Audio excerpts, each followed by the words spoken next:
Hi mga kaawatera, mayong udto. So karon nga udto gusto na ko i-content among experience katong nagpa-anti-rabies vaccine mini France. So napakan si France sa iro namo March 4 sa hapon mga almost 5 PM. Pagkagabi din na nag-chat ko sa akong friend nga BHW na ngayo ko og kana ang referral kay niya moadto man din mi pagka March 5 niadto man din mi sa Bukidnon Provincial Hospital Kibawi Bukidnon dito sila sa OPD sa Animal Vite Center.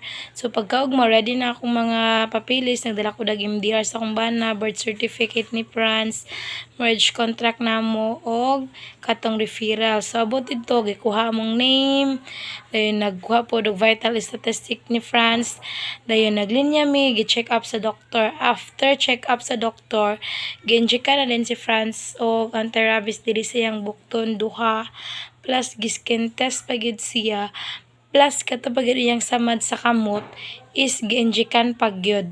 So murag nahulog siya nga 4 ka injection. So I think katong siyang kamot mo sa itong kuan anti-tetanus sa baka to kay diri man duha sa bukton ng anti-rabies. Dayon pag sa first dose pa lang ni Francis, nagadto namin daan sa social services office dito sa Kibawi. So nag-submit mi og kuan kanang MDR katong uban pa nga mga requirements. So kuan wala mi nabayran, din pagka next na dayon nga vaccine niya March 8 wala gyapon mi gibayran. Then pagka last dose na gyud March 12 wala gyapon mi nabayran. Maybe sa ako lang pagsabot wala mi nabayran tungod kay ang PhilHealth nga among gigamit is indigent PhilHealth sa akong bana. Wala na akong gikarga si France sa akong PhilHealth kanang binayran ako as a teacher formal economic kuan siya ay kana ang mura nung kung may admit ta kay mura nog dako exist kaysa indigent. So mo wala na ko sila gikarga duha sa akong anak naragi sa ilang papa kana may indigent PhilHealth ilang papa.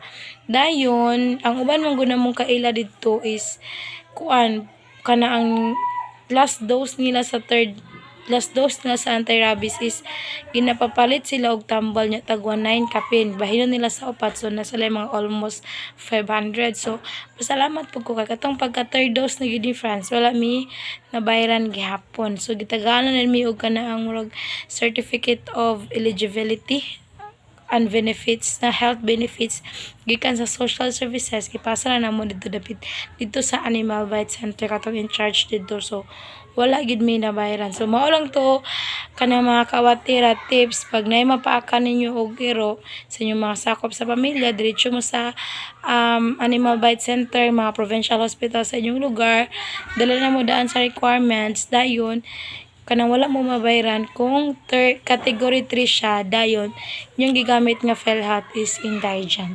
Mao lang to mga kawatera, bye bye, maniud to na ko karon og mag-out.